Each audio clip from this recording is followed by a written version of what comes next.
안녕하세요. 유영균 박사님이 소개해 주신 대로 저는 류성옥이라고 하고요.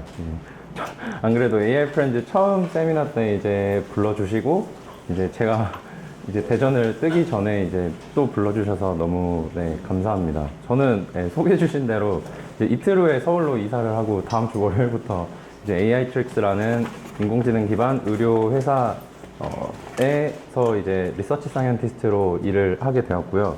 거기서 이제 신약 개발 이제 과제가 있어서 과제를 이제 다른 약대 교수님들과 뭐 의대, 약대 이제 다른 제약회사와 같이 코업을 하면서 이제 본격적으로 이제 신약 개발 어플리케이션을 이제 제대로 이제 하게 될 예정입니다. 네. 그래서 저는 카이스트 화학과와 물리학과에서 이제 학부 과정 공부를 하였고, 이제 박사는 카이스트 화학과에서 하였습니다. 그리고 계산화학으로 원래 양자화학 쪽을 하다가 이제 좀 흔히 하는 말로 고인물을 이제 탈출을 해서 이제 인공지능을 하게 되었고요. 네. AI 트릭스에서 이제 앞으로 일하게 될 예정입니다. 그리고 이제 깃허브에 이제 제가 지금까지 공부했던 자료나 오늘 발표 자료, 그리고 또 발표에 나오는 이제 코드들이 이제 올라가 있어요. 그래서 사실 저는 오늘 발표 내용 인공지능으로 개발한 신약이 아니라 인공지능으로 개발할 신약 내용이 될 것 같은데, 그래서 저는 좀 인공지능이 어떻게 이제 화학적 도메인, 신약적 도메인에 쓰일 수 있나, 그리고 어떻게 써야 하나, 이런 쪽으로 연구를 많이 했어요. 그리고 그런 쪽 발표를 이제 주로 준비를 이제 했는데, 네. 여튼 그런 공부한 이제 내용과 이제 코드들이 이제 깃허브에 있으니까 참고해 주시면은 이제 감사할 것 같습니다. 그러면 네. 그래서 이제 본격적으로 이제 발표를 이제 시작하겠고요. 네, 되게 긴장이 되고 걱정이 되네요.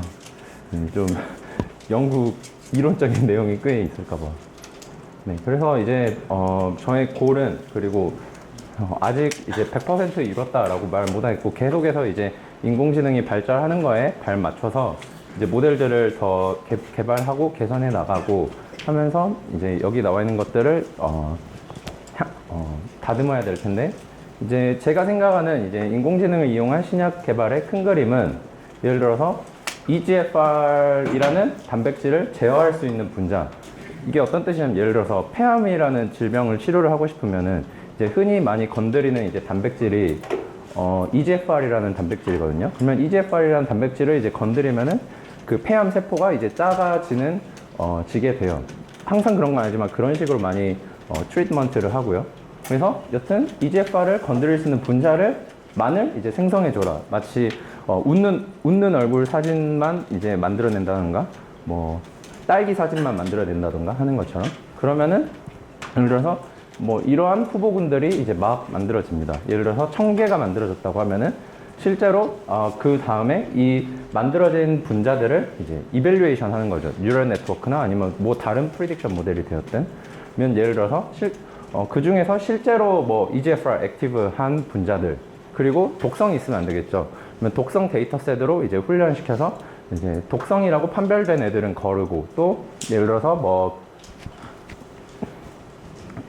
그 암이 뇌에 전이가 되었다면은 뇌에까지 약이 전달이 될 수 있어야 되는데, 그러면은 뭐 뇌막을 통과할 수 있는 분자, 그런 성질들을 만족하는 것들을 이제 또 스크리닝을 하면은, 뭐 예를 들어서 처음 생성했던 후보군이 뭐 1000개가 나왔다면은 여기서 스크린 다 하고 보니까 50개, 100개가 나왔다. 그러면은 이런 50개, 100개를 실제 현실에서 이제 실험을 하는 거죠. 그 전까지는 이제 좀 사람들이 랜덤하게 많이 뽑아서 어세이를 했다던가, 사람들이 좀 되게 오랜 시간이 걸려가지고 이 마지막 어세이까지 후보군이 들어갔다면, 그래서 이제 뭐 시간과 비용이 많이 들었다면, 이런 파이프라인을 잘 구축을 해놔서 훨씬 단축시킨 거죠. 그래서 이제 실험 결과가 나오면은 다시 이렇게 인공지능 모델들을 트레이닝하고 이밸류에이션하는 이제 데이터로서 이제 들어가게 되는 거고요. 그래서 이러한 전체적인 파이프라인이 어떻게 설계가 될 수 있나를 말씀드리고자 합니다. 그래서 이런 모티베이션을 제가 지금까지 연구를 하였고요. 그래서 그래서 이 파이프라인에 이제 주로 많이 하는 게 뭐 인공지능에서 흔히 말하는 뭐 지도학습과 비지도학습, 예측 모델, 뭐 생성 모델 이런 식으로 있는 거죠. 그래서 예측 모델은 뭐 독성을 예측한다던가, 독성인 애들은 걸러주기 위해서 뭐 암 치료제로 쓰일 수 있는 애들만 이제 예측을 한다던가, 그리고 아예 새로운 분자를 만들어낸 생성 모델, 이런 것들을 이제 이 주로 연구가 되고 있고요. 그래서 뭐 제가 오늘 소개드릴 내용 중 하나가 그래프 뉴럴 넷인데, 왜 그래프 뉴럴 넷을 쓰냐면, 그래서 분자라는 거를 우리가 인공지능 모델의 인풋으로 다루기 때문에 분자 구조를 인풋으로 주어야겠죠. 그러면 분자 구조를 표현하는 방법이 놀랍게도 이렇게 원 디멘셔널 스트링으로 문자열로 표현을 할 수가 있어요. 그러면은 오른쪽에 있는 저런 그래프 구조로 생긴 애들이 중에 뭐 초록색이 긴 사슬이 돼서 메인 사슬에 이제 쬐그만한 사슬들이 이렇게 낑겨져 있는 모습이고요. 그런데 단점은, 그래서 이 분자하고 이 분자를 비교를 해보면 매우 비슷하고 하고, 이 꼬다리 사슬만 여기 있냐 여기 있냐 차이인데, 이 스마일즈라는 표현식은 한 50% 정도밖에 일치하지가 않습니다. 어떻게 보면 뭐 이미지 같은 데서 말하는 되게 스무스니스 어썸션 그런 게 잘 안 맞는 거죠. 그래서 저 같은 경우는 그래프를 활용하는 게 더 좋겠다라고 생각을 하고, 분자 그래프를 어떻게 잘 다룰 수 있을까 고민해서 GNN 쪽 연구를 이제 하였고요. 그 다음에 이제 화학 쪽에서 이제 문제는, 신약이 어려운 이유가 말 그대로 아예 새로운 걸 만들어내야 되기 때문에 어려운 거잖아요. 그냥 데이터가 되게 적고, 그래서 레이블드 데이터가 되게 적어서 정확한, 이제 좀 릴라이어블한, 뭐 신뢰도가 있는 인공지능 모델을 개발하기 어렵습니다. 그래서 뭐 레이블을 얻으려고 치려면 열심히 쥐를 잡고 대학원생들을 갈아놓고 해서 데이터를 얻어야겠죠. 그렇지만 그렇게 해서 겨우겨우 이제 막 모아진 게, 이제 뭐 암 치료제 관련된 데이터는 이제 어떤 치료제에 따라 다르겠지만, 뭐 적으면 100개, 많으면은 뭐 10,000개 단위. 그리고 독성 데이터, 독성도 되게 중요한데, 이제 임상에서 실패하는 원인 중 뭐 거의 40% 50%가 독성 때문이니까, 그래서 뭐 10,000개 정도밖에 안 되는 거죠. 반면에 이제 우리가 이제 인공지능이 가장 많이 이제 활발하게 연구되고 있는 벤치마크 모델 혹은 분야라고 하면 뭐 이미지나 랭귀지 등이 있는데, 이미지 쪽은 뭐 이미지넷 같은 경우는 많으면 밀리언 단위의 데이터가 있고, 그래서 모델도 왕창 크죠. 그런 거에 비해서 반면 데이터가 적기 때문에 어떻게 이제 적은 수의 데이터로 좀 스크리닝 모델을 정확하게 혹은 또 신뢰도 있는 모델을 개발할 수 있을 건가, 그거를 초점을 맞췄습니다. 네, 그래서 첫 번째로는 이제 그래프 뉴럴의 그 베이스라인을 어떻게 만들었나 말씀을 드리려고 하고요. 두 번째는 이제 말 그대로 신뢰도 있는, 얘가 인공지능 모델이 독성이라고 얘기를 했는데 얘가 진짜 독성인지 아닌지, 그것도 되게 중요하잖아요. 인공지능 모델이 독이 없다고 했는데, 독이 없다고 한 물질이 100개였는데 독이 실제로 있는 물질이 막 80개, 90개 있으면 말짱 꽝인 거잖아요. 일종의 신약 개발 과정도 리스크 매니지먼트라고 생각을 하면은, 그런 리스크를 인공지능 모델로 매니징을 할 수가 있어야겠죠. 그래서 이러한 뭐 리스크 매니지 관점 혹은 좀 믿을만한 인공지능 모델의 신뢰도 쪽을 좀 제가 관심 있게 연구를 했었고요. 세 번째로는 이제 전체 파이프라인 중 첫 번째 과정이 이제 제너러티브 모델, 생성 모델 쪽을 연구를 했습니다. 그래서 겨우겨우 이제 제너러티브 모델까지 하면은 저희가 어떻게 한번 파이프라인을 테스트 해봤나 결과가 겨우 한 슬라이드가 나오는데, 여튼 그래서 이러한 모델들로 어떻게 인공지능은 신약을 개발할 것인가를 오늘 얘기하고자 합니다. 그래서 이제 GNN 모델 첫 번째로 예측 모델을 이제 개발하게 된 동기는, 사실 동기라기보다는 지금도 계속 생각하고 있는 건데, 사실 저는 대학원에 있다 보니까 아무래도 연구에 초점이 위주로 맞춰져 있었고요. 연구를 해서 논문을 쓰려고 하려고 하면은 이제 벤치마크 모델, 벤치마크 데이터셋이라는 걸로 많이 연구를 해요.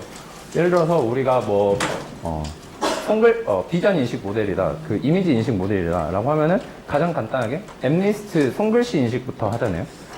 뭐 엠리스트라든가 혹은 좀 더 난이도를 높이면 뭐 사이팝 10, 100, 좀 더 높이면 뭐 이미지넷, 이런 식의 데이터셋이 있고, 그 데이터셋에 딱 맞는 이제 벤치마크 모델들이 있어서 전 세계에 있는 누구나 똑같은 데이터로 똑같은 모델을 사용하고 뭐 조금씩 달라질 수는 있겠지만 거기에 자기 아이디어를 조금씩 이제 섞어가지고 이제 어떻게 얘가 이만큼 더 좋아질 수 있나를 되게 페어하게 비교하려는 노력이 많은데 네.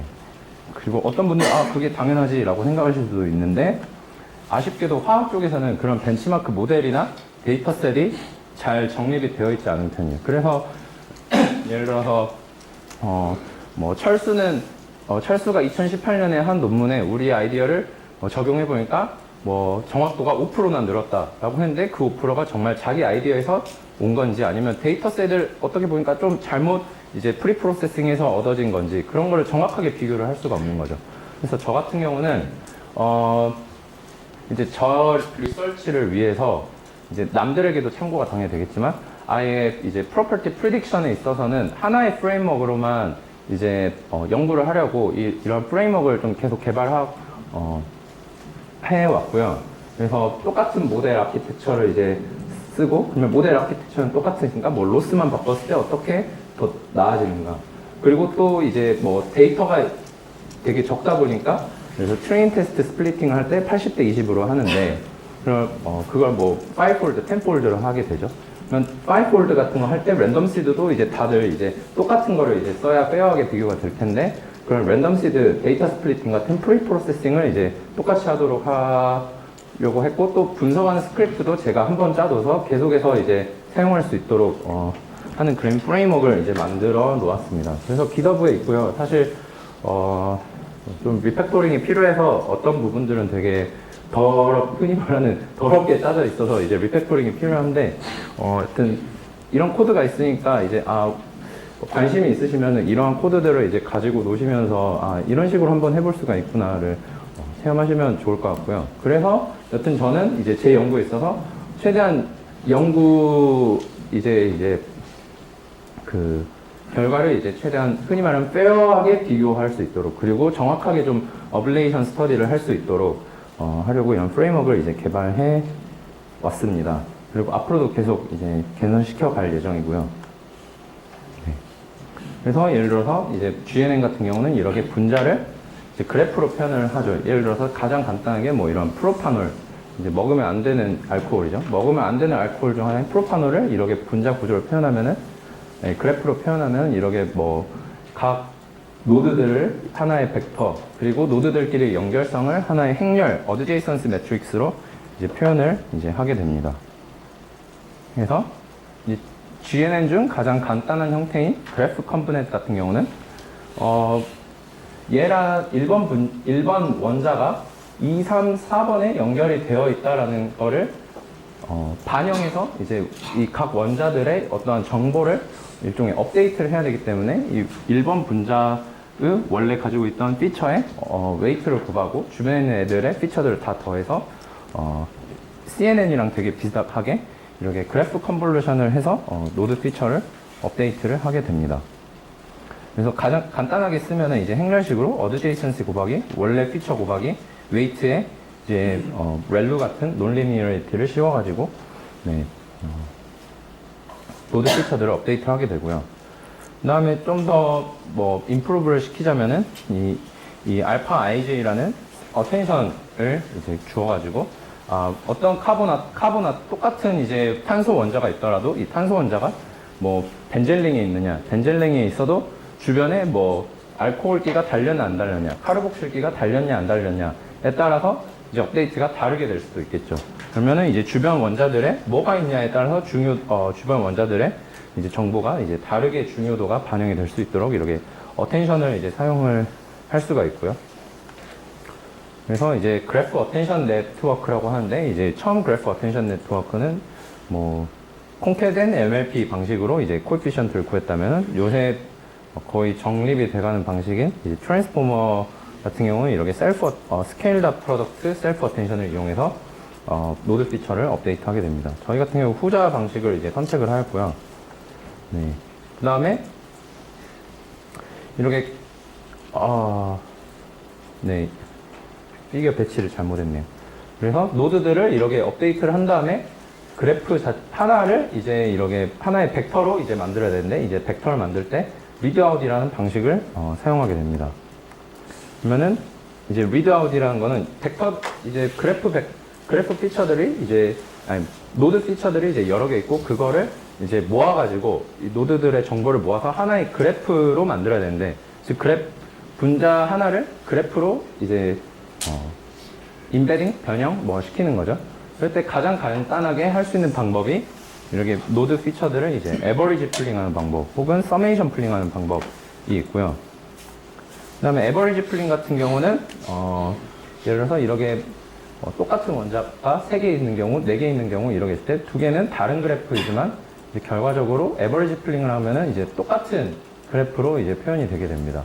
즉 다른 그래프가 똑같은 벡터로 표현이 되니까 그 다른 분자들을 구분을 할 수가 없다는 뜻이죠. 그래서 에버리지 풀링 같은 경우는 이제 정확한 이제 그래프 인베딩을 할 수가 없고 그래서 서메이션 풀링을 이제 써야 하게 되고요. 똑같이 노드 피처를 업데이트 할 때도 어텐션을 사용할 수 있듯이 이제 그래프 피처를 업데이트 할 때도 이렇게 어텐션을 이제 쓸 수가 있습니다. 셀프 어텐션을 쓸 수가 있고요. 그러게 해서 어텐션을 써서 어떤 특정 노드가 더 중요하게 이제 그래프를 그래프 벡터를 만들 때 특정 노드 정보는 더 많이 들어오고 어떤 노드 정보는 덜 들어오고 하는 식으로 이제 그래프를 이제 러닝할 수가 있습니다. 그렇게 해서 이렇게 그래프 피처가 만들어지면 이 분자 하나가 드디어 그래프 하나의 벡터로 인베딩이 되었고 얘를 클래시파이어에 넣어서 독성이 있냐 없냐, 약이 될 수 있냐 없냐 이렇게 프리딕션을 하게 됩니다. 그래서 뭐 첫 번째로 이제 뭐 어떤 아키텍처가 더 낫나를 이제 테스트를 해봤을 때 예를 들어서 데이터가 일단 많은 경우에 대해서 일단 해봤어요.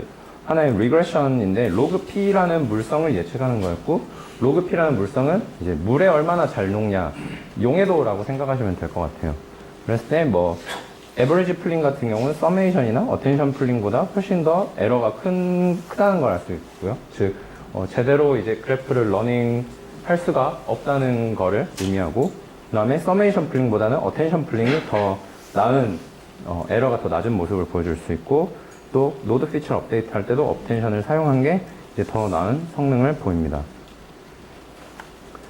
그래서 네, 다른 물성을 예측했을 때도 같은 결과를 얻을 수가 있고 반면 이제 이 태스크 같은 경우는 예를 들어서 트레이닝을 뭐 8만 개로 하고 테스트를 2만 개로 하고 이런 식으로 어느 정도 데이터셋 그 아티피셜하게 얻을 수 있는 데이터가 많은 환경에서 일단 테스트를 해봤어요. 하지만 맨 처음에 이제 리서치 모티베이션에서 그 화학 쪽은 데이터가 이제 항상 적다. 그래서 데이터가 적으면 인공지능 모델은 오버피팅 하기 쉽다라는 사실이 잘 알려져 있잖아요. 그래서 제가 모델 구조를 더 정교하게 만들었지만 결국 정교하게 만들 때 파라미터는 더 많아지고 파라미터는 더 많아지면 이제 좀 더 오버피팅이 일어나는 결과를 이제 알 수가 있습니다. 그래서 예를 들어서 이제 BAC라는 단백질을 건드릴 수 있냐 없냐, BBBP는 이 뇌막을 통과할 수 있냐 없냐, 뇌종양 같은 거 치료제를 개발하려면 blood brain barrier를 permeable 통과할 수 있어야 되고요. 그 다음에 HIV 치료제로 쓸 수 있냐 없냐 이러한 각기 다른 레이블드 데이터셋인데 데이터셋들 보면 뭐 1500개, 2000개, 4만 개 정도로 상대적으로 데이터가 되게 적습니다. 그래서 이제 뭐 더 정교한 모델을 써도 결과적으로는 이제 노드 피처를 업데이트할 때 어텐션을 쓴 것보다 안 쓴 게 더 좋은 이제 퍼포먼스도 보이고 이제 reliability, EC와 OC라는 reliability 스코어가 더 이제 나은 모습을 보입니다. EC와 OC가 무엇인가는 뒤에서 설명하려고 하고요.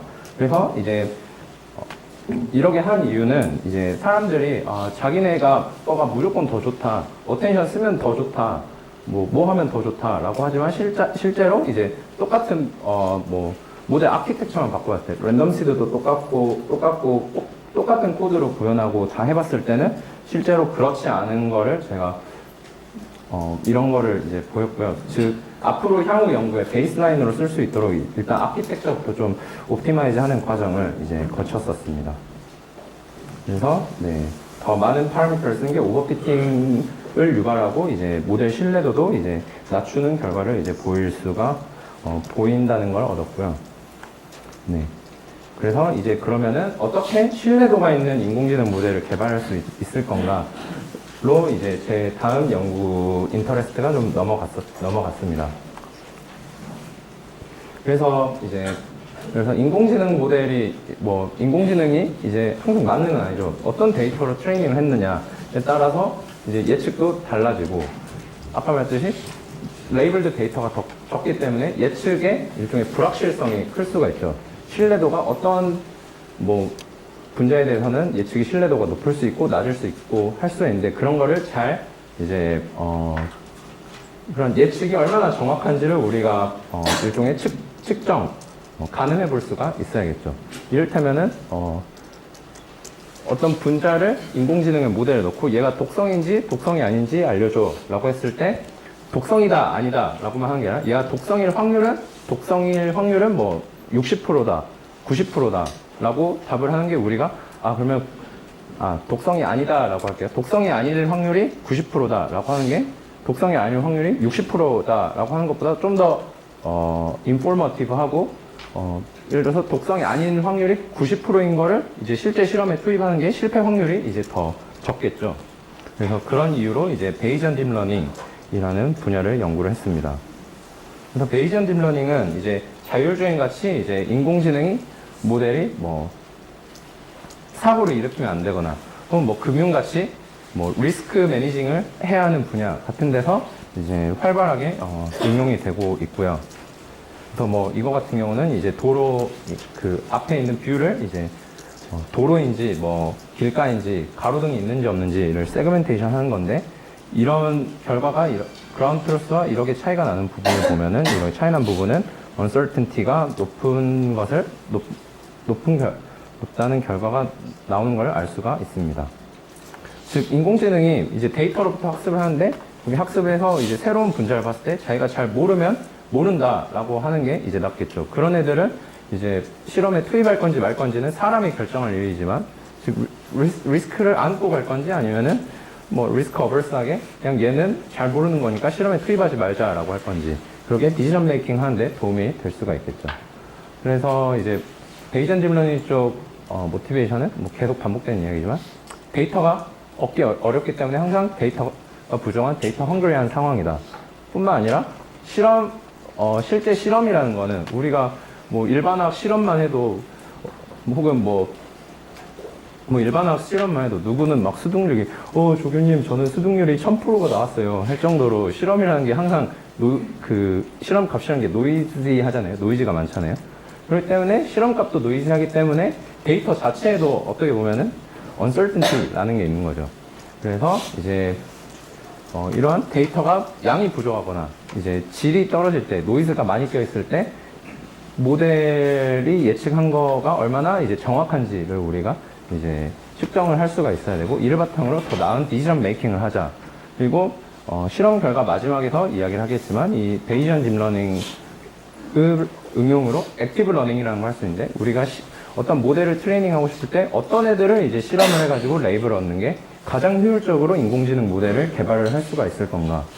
그래서 독성 예측 모델 개발할 때 예산이 정부에서 이제 10억이 주어졌다고 해봐요. 10억으로 랜덤하게 10억이면은 분자를 10,000개 테스트 해볼 수 있다라고 하면 10,000개를 랜덤하게 아무렇게나 뽑아보는 게 아니라, 모델을 성능을 개선시키는 데 도움이 되는 10,000개를 이제 실험해보는 게 더 좋겠죠. 그런 식으로 이제 쓰일 수가 있고, 결과는 뒤에서 말씀을 드리겠습니다.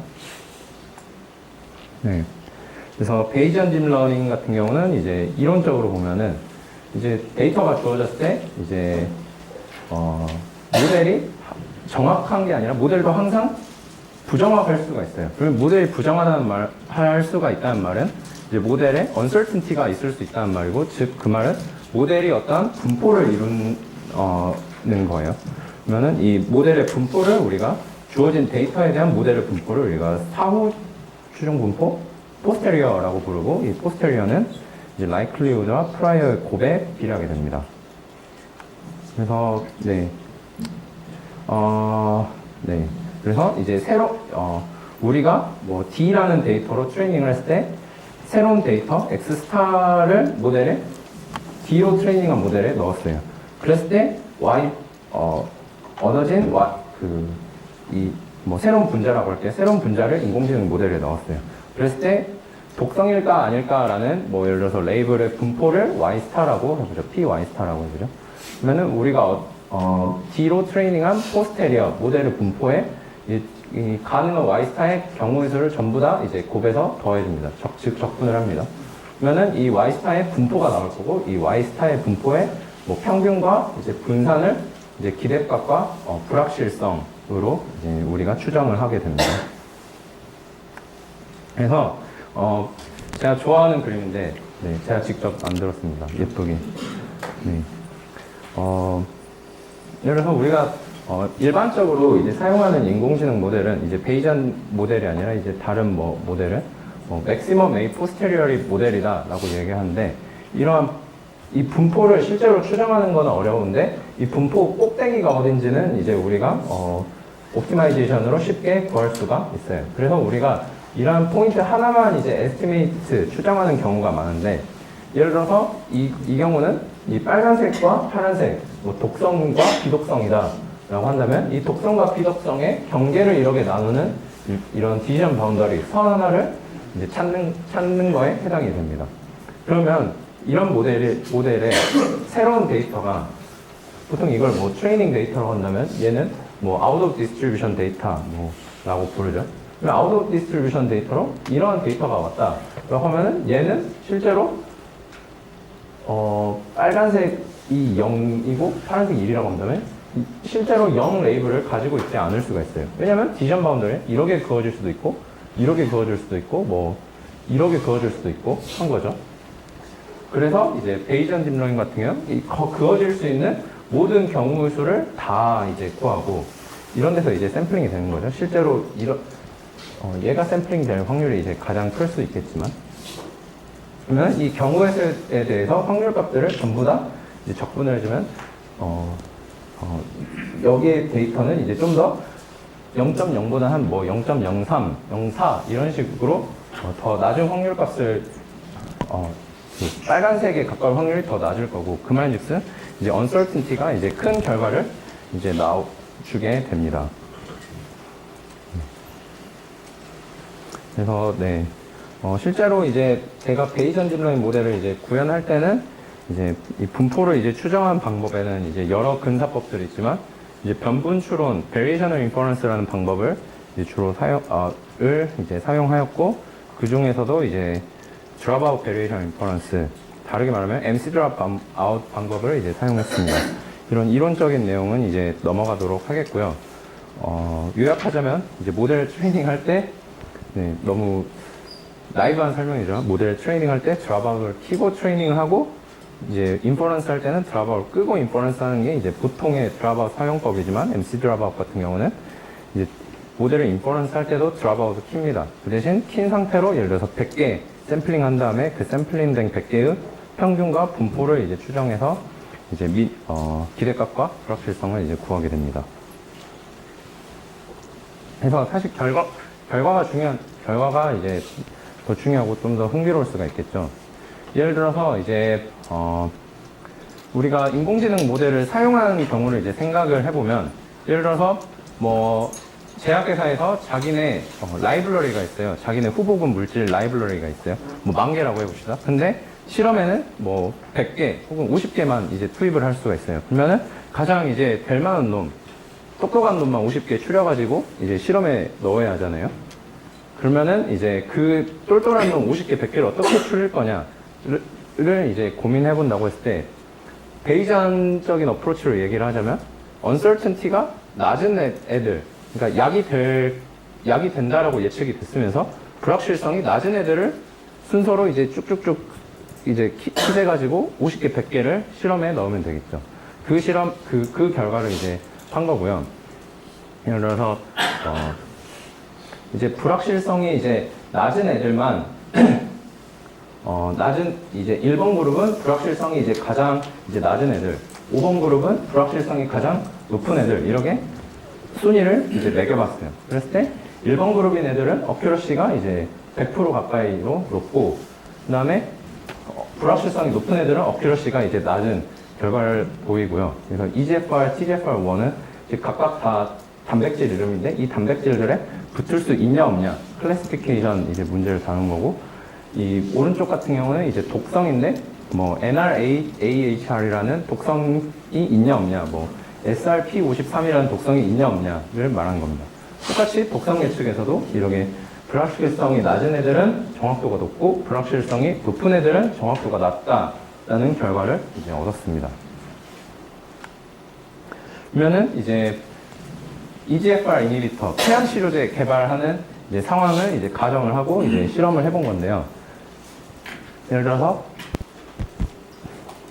네, 이제 듀드 데이터셋이라는데 이제 폐암 치료제에 관한 레이블드 데이터가 있고, 또 캠블 데이터셋이라는 데에도 이제 폐암 치료제에 관한 데이터가 있습니다. 이제 트레이닝 할 때는 듀드로 이제 트레이닝을 하고, 이제 스크리닝을 이제 캠블로 하는 일종의 트레인 테스트를 나눈 건데, 아예 저는 다른 데이터셋을 한번 써봤고요. 당연히 이제 스크리닝에는 트레이닝에 사용된 데이터가 이제 겹치지 않게 했고요. 그랬을 때 이제 맥시멈 라이클리후드, 네, 그래서 두 가지 방법을 이제 비교를 해보았어요. 그랬을 때 맥시멈 라이클리후드 에스티메이션과 베이전 인퍼런스를 이제 비교를 해보았는데, 예를 들어서 맥시멈 라이클리후드 에스티메이션 같은 경우는 이제 대부분의 이제 예측 확률 예측 값이 마지막 아웃풋 값이 0.0 혹은 1.0에 이제 몰려 있는 거를 알 수가 있죠. 이 그림을 생각하시면 돼요. 저기서 보면 흰 바탕, 그 백그라운드 색이 엄청 진하거나 엄청 하얗잖아요. 이런 포인트 에스티메이션 모델 같은 경우는, 위에 있는 모델 같은 경우. 근데 베이전 인퍼런스 같은 경우는 이제 트레이닝 데이터에 가까울수록 아예 진하거나 아예 하얗거나, 좀 아웃 오브 디스트리뷰션은 이제 연한, 즉 확률값이 0.5에 가까운 걸 알 수가 있죠. 즉 모르는 거는 이제 모른다라고 말하는 거고요. 0.5라고 말하는 거는.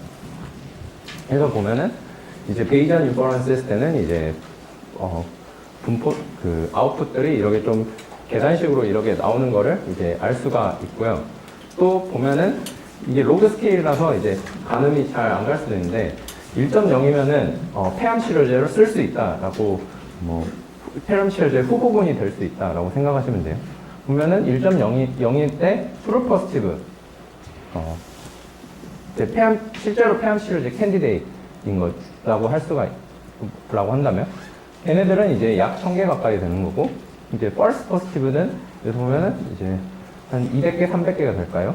뭐 그런 거죠. 그러면 이렇게 1.0 가까운 아웃풋인 애들을 이제 뽑으면은 뭐 true positive는 뭐 1000개, false positive는 200개, 뭐 이런 식이니까 성공률이 뭐 6분에 오면은 한 80%, 83% 이렇게 된다라고 이야기를 할 수가 있겠죠. 그러면 네.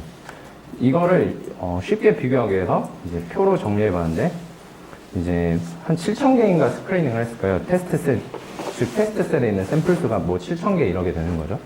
그랬을 때 우리가 딱 100개만 실험할 수 있다라고 하면은, 했을 때 맥시멈 라이클리후드 에스티메이션 모델은 성공률이 뭐 29%, MAP 인퍼런스 모델은 뭐 57%, 베이전 모델은 뭐 69%, 뭐 200개 스크리닝 할 수가 있다면은 뭐 이런 식으로 나오게 되는 거죠. 네. 그래서 이제 베이전 인퍼런스는 이제 요약하자면 잘 모르겠, 뭐라고, 그러니까 독성인지 아닌지 모르겠다, 폐암 치료제인지 아닌지 모르겠다라고 하는 애들은 최대한 0.5에 가깝게 이제 프리딕션을 하게 해주고, 확실하게 얘는 약이 된다 안 된다 라고 하는 애들은 0.0 혹은 1.0에 가깝게 프리딕션이 되도록 이제 한다라고 이야기를 할 수가 있겠습니다. 네. 그리고 잘 모르는 애들, 다시 한번 얘기하면, 잘 모르는 애들은 뭐 0.5에 가까운 확률값을 보인다고 했잖아요. 그러면 잘 모르는 애들을 레이블을 붙여가지고 그 다음에 트레이닝 시켜주는 게 모델을 개선하는데 훨씬 도움이 될 수가 있잖아요. 그러면은 예를 들어서 우리가 1000개로 트레이닝 한 다음에 얘 모델을 더 개선시키고 싶어요. 그러면은 이제 연구비가 남아가지고 또 1000개를 이제 실험을 해볼 수가 있는 거죠. 그러면 그 실험 1000개를 이제 모델을 개선시키는데 할 때, 잘 모르겠는 애들만 이렇게 딱 이제 데이터를 이제 추가해 주는 거예요. 잘 모르겠는 애들의 실험을 해가지고 레이블을 얻어서 이제 모델의 데이터로 이제 추가를 이제 해주는 거예요. 뭐 비유를 하자면은 이제 쉬운 문제만 이제 계속 골라서 푸는 게 아니라 이제 잘 모르겠는 문제, 아리까리한 문제도 이제 자꾸 풀어봐야 이제 뭐 다음 모의고사 수능도 이제 잘 치겠죠. 네. 그러한 이제 모델의 학습 방법을 액티브 러닝이라고 하는데, 이런 식으로 액티브 러닝으로 이제 HIV 데이터셋을 이제 트레이닝 시켜봤는데, 처음에는 이제 1000개로만 이제 모델을 트레이닝하고, 그 다음에 이제 3000개씩 더 레이블을 추가해가지고 이제 트레이닝 한 겁니다. 그러면 파란색은 액티브 러닝 한 거, 빨간색은 안 한 거가 되는데, 이제 파란색이 이제 accuracy, 뭐 AURC, precision recall, F1 스코어 같은 거에 개선이 이제 더 빠름을 이제 알 수가 있고요. 또 뭐 당연하면서도 이제 재밌는 결과가, 예를 들어서 HIV 데이터셋에는 HIV 치료제가 3%, HIV 치료제가 아닌 애들이 97% 이런 식으로 존재를 해요. 그러면은 이제 HIV 치료제인 애들의 데이터가 훨씬 더 적고, 그 말인즉슨 모델이 HIV 치료제에 대한 정보가 더 훨씬 부족하다는 뜻이잖아요. 그러면 uncertainty가 큰 애들을 이제 샘플링하면은 HIV 치료제에 대한 정보가 부족하니까 걔네들이 더 많이 샘플링이 되고, 그래서 이제 네, 그런 결과를 이제 얻을 수가 있었습니다.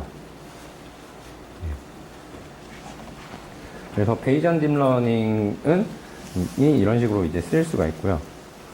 그러면 이제 더 나아가서 이제 베이전 모델이 아니라 일반적으로 이제 어떠한 모델을 한번 평가한다고 했을 때, 우리가 모델의 성능을 단순히 뭐 정확도, AURC 같은 걸로만 평가를 하는 게 아니라, 얘네가 얼마나 믿음로만 모델인지, 안 믿을 만한, 그러니까 믿어서는 안 되는 모델인지, 네, 불신의 대상인지 신뢰의 대상인지 뭐 수치적으로 이제 평가를 해보자는 거죠.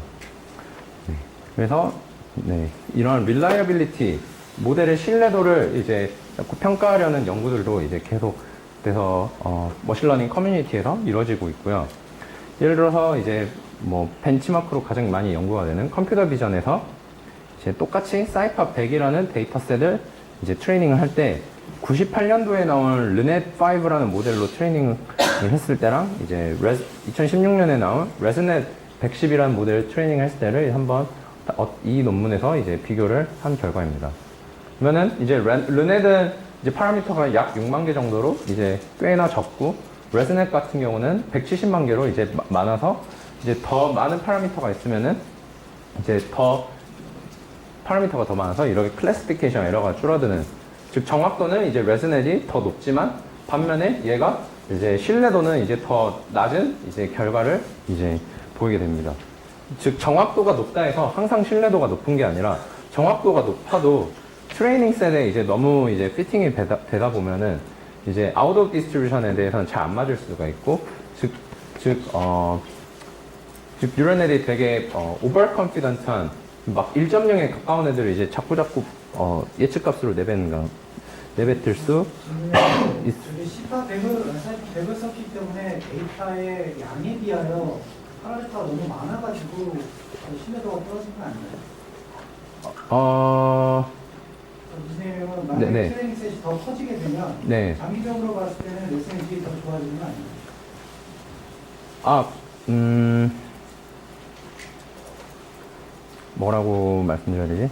일단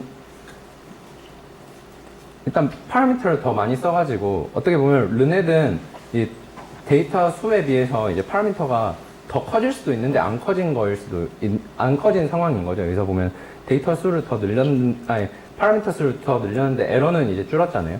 근데 에러는 줄었는데 이제 파라미터가 많아지다 보니까 이렇게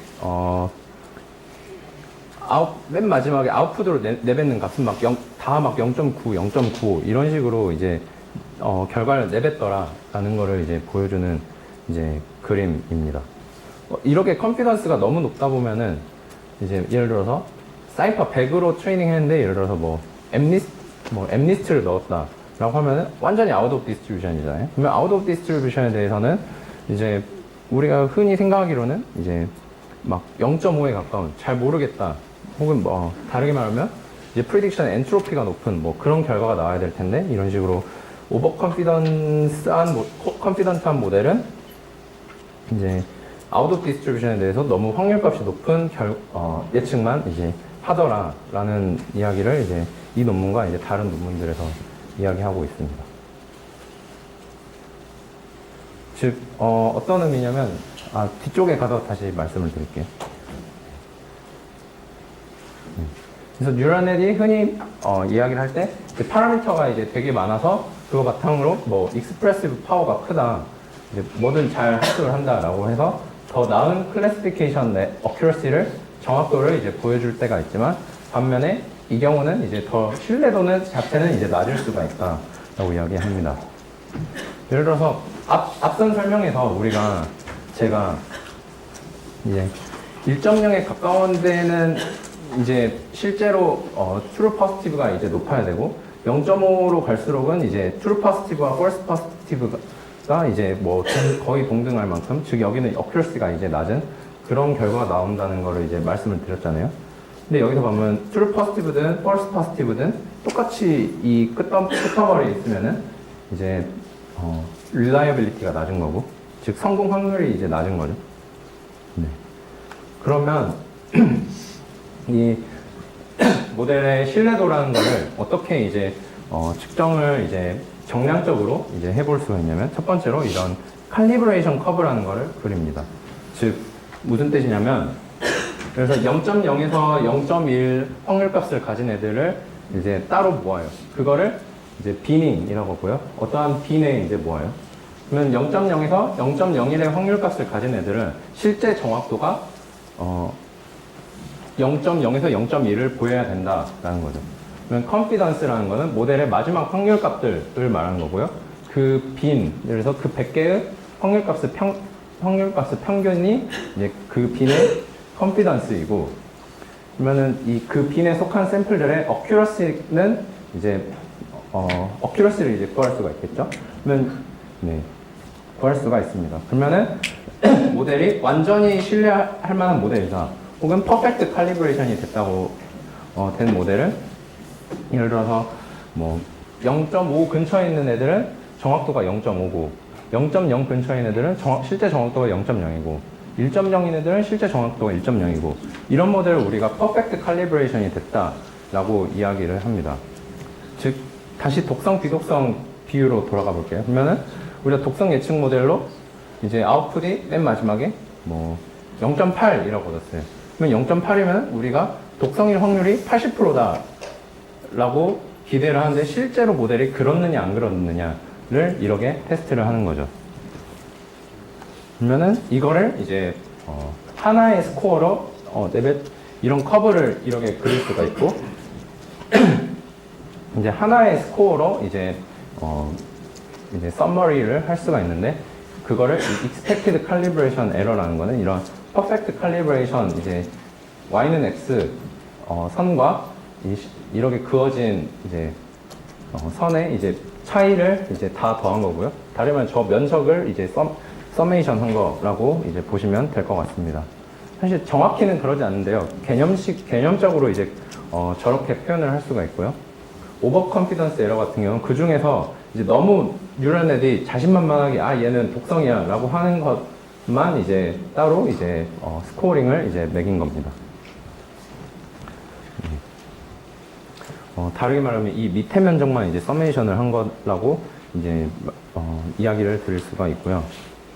그러면 네, 그래서 이제 첫 번째로 이제 뭐 실험 결과로는 이제 앞에 나온 테이블과 이제 똑같은데, 이제 모델에 막 어텐션도 넣어보고 했을 때, 여기서 보면 특히 노드를 업데이트할 때 어텐션을 넣어보니까 퍼포먼스도 이제 다운되고, 여기서 보면 릴라이어빌리티도 칼리브레이션 에러도 이제 더 커지는, 즉 모델의 신뢰도가 이제 떨어지는 이제 결과를 이제 보이고요.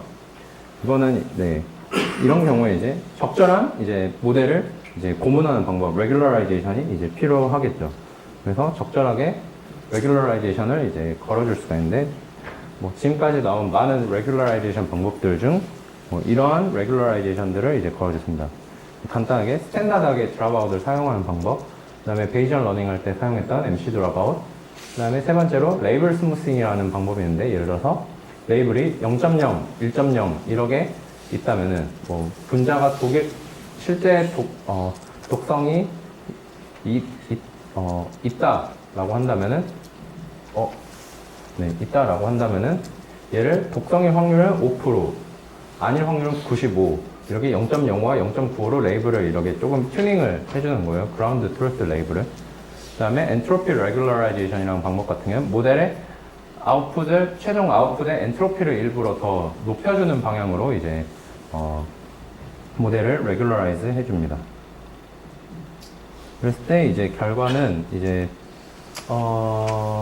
네, 되게 선이 여러 개라서 설명하기가 좀 그런데, 여튼 파란색이 이제 베이스라인인데, 파란색 베이스라인에 이제 정교화를 걸어주면은 이 실제 점선에 이제 가깝게 이제 붙는 경향이 있다라는 거를 이제 말씀드리려고 보인 거고, 그 다음에 엔트로피 디스트리뷰션 같은 경우는 실제로 이 프로버빌리티가 0.05 혹은 1.0에 딱 들러붙어 있는지 아니면은 골고루 분포해 있는지를 이제 보여주는 겁니다.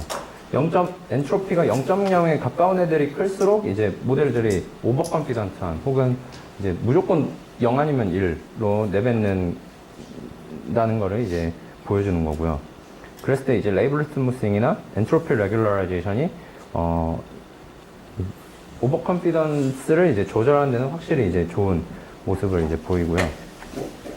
그래서 보기 좋은 이제 테이블로 이제 썸머리를 하면은 좀 흥미롭게도 MC 드랍아웃보다는 전 지금까지 MC 드랍아웃이 꽤나 괜찮은 모델이라고 생각을 했었는데, 레이블 스무싱이라는 방법을 썼을 때가 이제 칼리브레이션 에러는 이제 BAC랑 BBP 같은 경우는 이제 낮은 결과를 보였고요. 오히려 제가 잘못 구한 건지 아니면은 스크립트를 잘못 짠 건지 아니면은 실제로 이런 건지는 다시 한번 체크를 해봐야겠는데, 네. HIV 같은 경우는 오히려 더 안 좋아지는, 레이블 스무싱이 안 좋아지는 모습을 봅니다.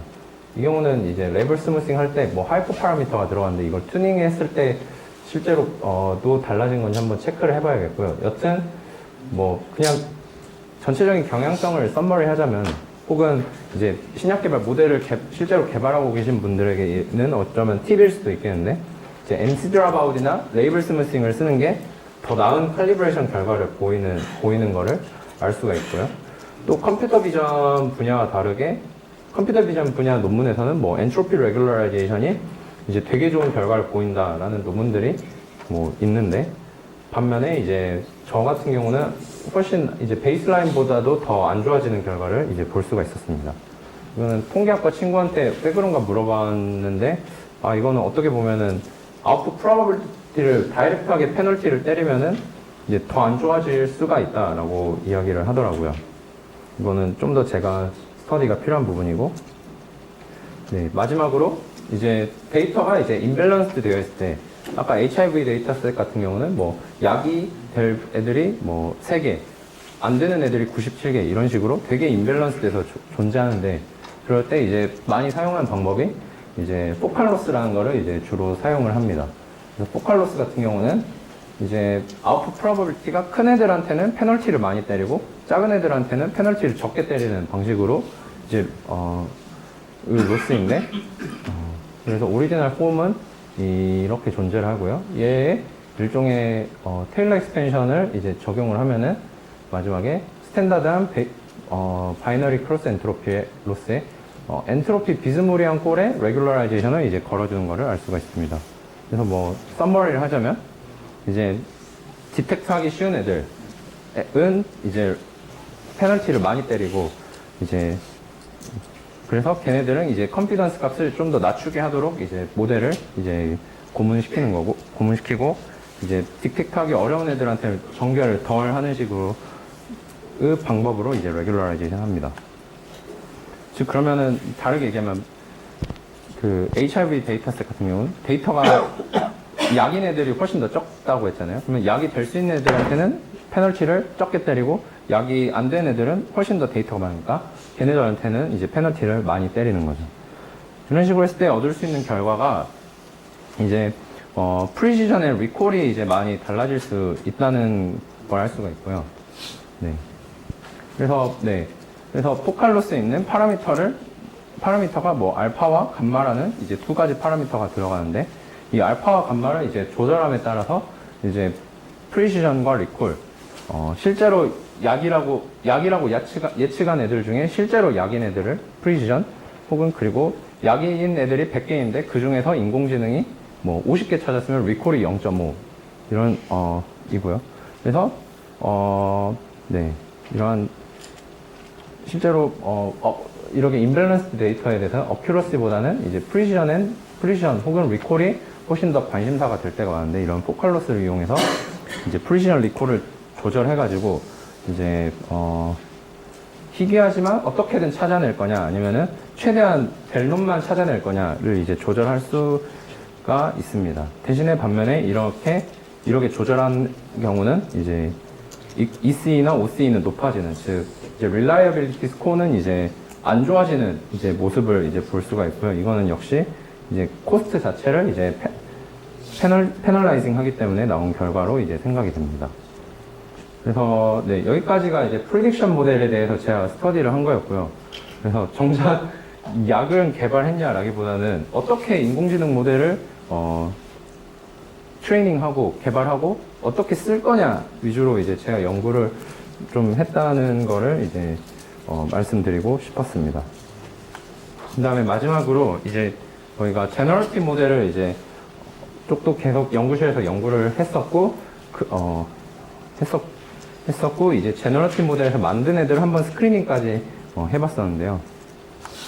그래서 저희가 한 여러 제너러티브 모델 연구 중에 이제 제가 좀 많이 참여한 연구 하나를 소개드리고자 하는데, 제너러티브 모델이 필요한 모티베이션이라고 한다면, 예를 들어서 징크 데이터셋이라는 게 있는데, 여기에는 10의 10승계의 분자가 있다고 해요.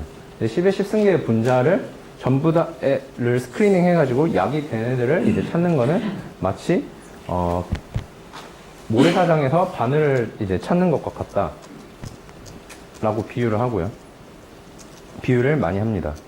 그리고 10의 10승, 화학자들이 흔히 말하기를 10의 10승도 커 보이지만 사실 가능한 이제 분자의 수는 10의 60승 가지나 된다.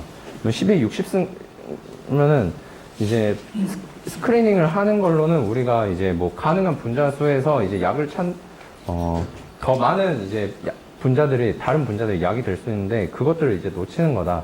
아예 이제 약이 되는 애들을 이제 디자인을 하는 게 이제 좋다. 그런 목적으로 이제 제너러티브 모델을 이제 쓸 수가 있다. 라고 사람들이 제너러티브 모델의 이제 필요성을 이야기를 합니다. 그래서 이제 제너러티브 모델, 생성 모델 쪽으로 화학 쪽에서도 꽤 연구가 많이 이루어져 있는데요. 생성 모델 하면은 이제 주로 VA, Variation of Autoencoder 같이 이제 Latent Variable 모델을 사용하든가, 아니면은 GAN과 같은 모델을 사용하든가를 많이 하는데, 역시 화학 쪽에서 이제 분자를 이제 만들어내는 모델로 이제 Chemical VA 혹은 몰겐 이런 모델들이 있습니다. 그래서 VA 같은 경우는 이제 단점이, 예를 들어서 이미지라고 한다면은 이미지 손글씨 생성이라고 한다면 얘가 그라운드 트루스이고 얘가 VA가 만들어낸 이제 이미지인데, 보면은 되게 블러리한 분자들이 이제 블러리한 손글씨들이 좀 막 흐리드리하게 생긴 손글씨들이 만들어지는 거를 이제 볼 수가 있습니다. 그러면 그런 애들은 이러한 이제 리전, 즉 데이터가 이제 살고 있지 않는 리전, 흔히 홀이다, 데드존이다 라고 이야기를 하는데, 이런 데서 이제 막 샘플링을 해서 디코더에 넣으면은 이러한 흐리드리한 이미지 같은 게 이제 나오기도 하고요. 화학 쪽에서 이야기를 한다면, 그래서 보면 막 분자가 링이 8개라던가, 여기서 보면 이런 애들을 보면은 막 다리가 이렇게 걸쳐져 있고 엄청 해괴망측하게 생긴 분자들이 되게 많이 나오게 됩니다. 즉 저런 애들은 자연계에 존재하지 않거나 말이 되는 구조라고 하더라도 자연상에서 되게 불안정해서 쉽게 깨지고 막 약이 될 수 없는 분자가 이제 대부분이거든요. 그러면은 되게 이상한 non-drug ligand 분자들을 이제 VA 베이스 모델이 이제 많이 만들어내게 되고요. 네. 이 부분은 넘어가도록 하겠습니다. 그래서 저희 같은 경우는 이제 VA에서 이제 이러한 레이턴트 베리어블의 이제 분포를 이제 추정을 할 때 이제 KL 다이버전스 로스를 쓰는 다르게 말하면 베리에이션 인퍼런스에서 KL 다이버전스 로스를 이제 많이 쓰게 되는데, 이제 KL 다이버전스 로스에 이제 단점들이 있으니까, 이 부분을 이제 바서스타인 디스턴스로 이제 쓰자. 좀 더 나은 이제 두 분포의 차이를 이제 측정하는 걸 써서 이제, 훈련을 시키자라고 하였습니다. 이제, 랭귀지 쪽에서 많이 연구가 된, 일이고요. 네. ARA, Adversary Regularized Autoencoder라는 이름의 이제 모델입니다. 그래서 저희가, 네, 이렇게 분자를 넣어가지고 분자를 인코딩해서 레이턴트 베리어블의 분포를 이제 추정할 때 이 분포를 이제 바서스타인 디스턴스 제너레이터가 만드는 이제 랜덤 베리어블의 분포의 바서스타인 디스턴스를 줄이는 방식으로 트레이닝을 했고요. 그랬을 때 이 방식이 저희가 사용한 모델 방식이 이제 다른 VA 베이스드 모델보다 이제 뭐 밸리디티가 더 높고 뭐 유니크니스 반복되지 않은 분자도 더 많이 생기고 그 다음에 노벨티는 이제 좀 떨어지지만 대신에 이제 A 곱하기 B 곱하기 C 종합적인 스코어는 이제 실제로 이제 10,000개 만들어냈다고 하면 10,000개 중에 반복 안 되고 새롭고 유효한 분자의 비율은 저희가 뭐 더 벤치마크 데이터셋에 대해서 가장 높은 것으로 이제 보였습니다. 그리고 실제로 이제 약 같은 경우는 이제 징크라는 데이터셋을 이용해 가지고 그걸로 훈련시킨 데이터로 많이 찾게 되는데 그 경우에 대해서는 이제 스코어가 높은 걸 알 수가 있고요. 그래서 사실 우리가 아무 분자만 만드는 게 아니라 어떤 타겟 물성을 갖는 애들만 만들고 싶어 하잖아요. 즉, 뭐, 용해도가 1.5인 애들만 만들고 싶어 하거나, SAS라는 스코어가 뭐, 3.5인 것만 만들고 싶어 하거나, 그렇잖아요. 그러고 싶을 텐데, 다리 말은 뭐, 폐암 치료제만 만들고 싶어 하거나, 그랬을 때, 이제 전체 데이터셋에 뭐, 로그 PU 분포가 1억에 돼 있다면, 3.0인 애들만 만들어줘야 했을 때는 3.0 근처에서 1억에 만들어지는 거를 이제 볼 수가 있고요. 그 컨디셔널 제너레이션이 이제 잘 되고, 그 다음에 물성을 이제 여러 개를 이제 이렇게 동시에 뭐 로그 P라는 거는 1.5, 뭐 TPS라는 건 2, 뭐 SAS라는 건 2, 뭐 TPS라는 건 30 이런 애들 주라 했을 때 실제로 입력한 이제 타겟 물성값 근처인 애들이 이제 주로 만들어지는 것을 알 수가 있습니다. 이건 이제 논문을 위한 이제 벤치마크 실험이고요. 그 다음에 마지막으로 저희가 한 게 이제 폐암 치료제를 이제 실제로 스크리닝 모델이 아니라 제너러티브 모델로 한번 만들고 한번 이밸류에이션 해보자. 뭐 이런 시나리오의 실험을 이제 해봤었습니다.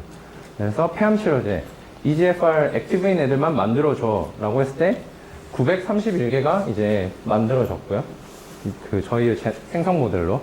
그랬을 때 앞서 말한 베이지안 GCN이라는 그 베이지안 모델을 이용해서 이제 스크리닝을 해보니까 총 537개가 이제 액티브한 걸로 판별이 났습니다. 그러면 이 537개 중에서 뭐 독성이 있냐 없냐를 이제 뭐 이밸류에이션 해보고 뭐 몇 가지 사람 눈으로 이제 판별을 해보고 걔네들을 뭐 실험에 해볼 수가 있겠죠.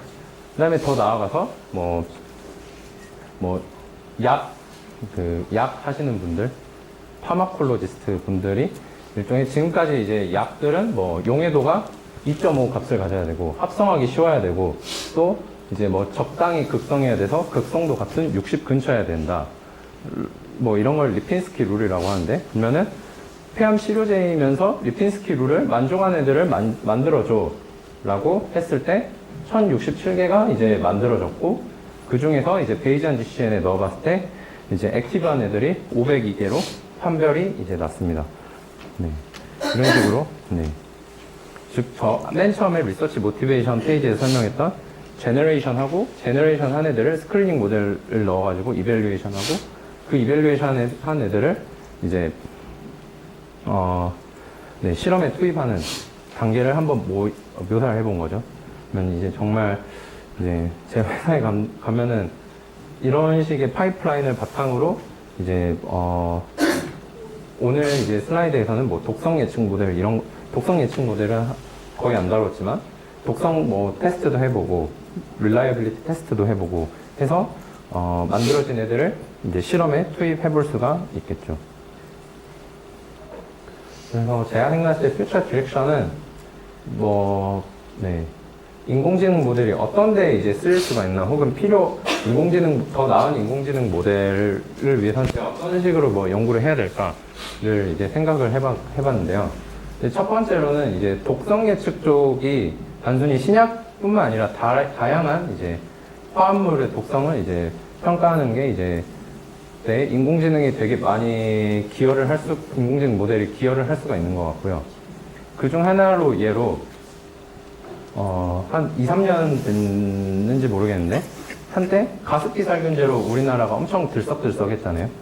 그래서 올해 나온 논문 중 하나가 가습기 살균제와 연관이 되어 있는 독성이 NRPPAR 감마라는 타입의 독성이고, 얘가 사실 단백질 이름일 거예요. PPAR 감마라는 단백질일 건데, 얘를 건드리면은 이제 폐가 이제 섬유화가 된다, 피브로시스가 일어난다 라고 합니다. 그러면은 이 독성 타입은 톡스21이라는 데이터셋에 있거든요. 그러면 만약에 톡스21이라는 데이터셋을 이용해서 독성 예측 모델을 개발을 하면은 해서 어느 정도 이걸 이용하면 단순히 신약뿐만 아니라 예를 들어서 뭐 세제를 만들 때, 가습기 살균제를 만들 때, 아니면 뭐 자동차 와셔액을 만들 때, 이런 때 사용을 한다면 뭐 애니멀 테스트 같은 거를 많이 줄일 수가 있겠죠. 또 한 가지로 이제 유럽 쪽에서는 이제 화장품을 개발할 때 이런 동물 실험이 이제 금지가 되어 있는데, 화장품은 주로 피부에 바르잖아요. 그래서 화장품 개발할 때 꼭 테스트하는 독성 중에 하나가 이제 피부 알러지 반응, 스킨 센시타이제이션을 이제 많이 테스트를 하게 되는데, 이 스킨 센시타이제이션 같은 경우는 이제 SRAR이라는 이제 톡스21에 있는 독성과 이제 연관이 되어 있습니다. 얘 같은 경우는 되게 메커니즘이 많이 알려져 있고요. 그러면은 이 SRAR을 이용한 독성 예측 모델을 개발하고 뭐 더 정확도를 높이고 한다면은 이제 화장품 개발하는 거에 이제 더 도움을 줄 수가 있겠죠. 화장품 쪽은 이제 인비보도 이렇게 인비트로 이제 동물 실험이 아니라 이제 대체할 수 있는 실험관 시험으로 이제 많이 대체가 되고 있는데, 이런 인비트로도 사실 이제 실제로 약품을 이제 뭐 합성을 해야 되고, 그 다음에 이제 실험도 해야 되기 때문에 여전히 이제 코스트가 꽤나 드는 거인데, 이러한 인비트로 실험을 인실리코로 이제 많이 대체를 할 수 있는 이제 뭐 독성이라든가 여러 독성 뭐 예측 모델들을 개발을 할 수가 있다면 여러 이제 산업 분야에서 이제 유용하게 쓰일 수 있을 거라고 이제 생각을 하고요. 이런 인실리코 모델에는 뭐 불확실성 뭐 추정, 뭐 액티브 러닝, 뭐 신뢰도 있는 인공지능 모델 개발, 이러한 이론들이 이제 많이 도움이 될 거다라고 이제 생각합니다. 그 다음에 이제 오늘은 이제 다루지 않았는데, 사실 약이라는 게 단순히 이제 뭐 폐암 치료가 된다 안 된다가 아니라 뭐 얼마만큼 넣었을 때 이제 암세포가 뭐 50% 죽는가, 이런 값으로 사실 이제 평가를 해야 되거든요. 폐암 치료가 된다 안 된다 사실 되게 너무 단순화된 레이블이고요.